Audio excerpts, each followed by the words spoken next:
जी अस्सलाम वालेकुम। मेरा नाम मोहम्मद हुमायूं है। उम्मीद है आप सब खैरियत से होंगे। आज का मेरा मैसेज जो है वो है रमज़ान और ज़ियाबतीस का आपस में जो कनेक्शन है।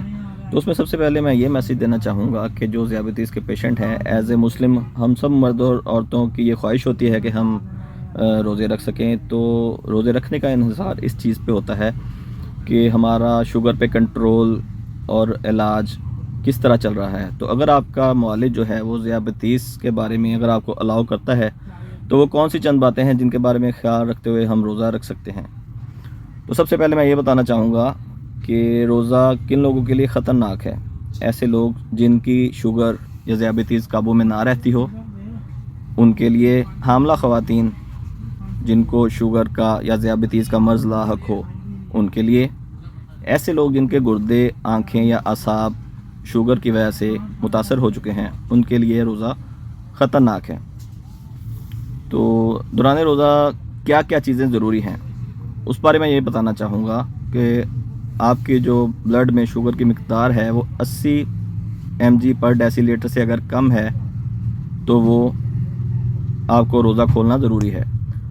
और अगर आपके रोज़े अफ्तार में अभी 1 से 1.5 घंटा बाकी है और आपकी शुगर की मिक़दार 80 mg पर डेसीलीटर है, तो आपको चाहिए कि आप कोई सख्त काम, कोई मुशक्क़त वाला काम मत करें और अपनी बॉडी को रिलैक्स करें। उसके बाद खून में शक्कर की मिक़दार या शुगर की मिक़दार कितनी होनी चाहिए, तो वो 100 mg पर डेसीलीटर से 200 mg पर डेसीलीटर के दरमियान होनी चाहिए। क्या रमज़ान में वर्जिश करनी चाहिए? तो उस हवाले से ये है कि दौरान रोज़ा शुगर वाले अफराद को वर्जिश नहीं करनी चाहिए। उसके मुतबादिल आप वॉक कर सकते हैं या फिर जो तरावी पढ़ी जाती है वो भी वर्जिश का मुतबादिल है। दवा या इंसुलिन लेने के हवाले से अपने डॉक्टर से आपको रब्ता करना चाहिए। जितनी दवा वो तजवीज़ करे वो ही उतनी इस्तेमाल करनी चाहिए, क्योंकि बाज़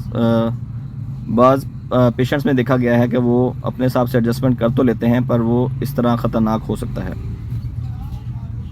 रमज़ान में ख़ुराक लेने के हवाले से ये बताना चाहूँगा कि आप अपनी ख़ुराक को छोटे छोटे पोर्शन में डिवाइड रखें, क्योंकि सिर्फ अफ्तार में या सहरी कर लेना ही काफ़ी नहीं होता। अफ्तार में अपनी मुनासिब मिक़दार एक शेड्यूल सेट कर लें। उसके बाद थोड़ा सा डिनर या रात का खाना भी लाजमी खाएं, पानी ज़्यादा पिएं। आप सब अपना बहुत ख्याल रखिएगा। अल्लाह आपका हामी नासिर हो। अस्सलाम वालेकुम।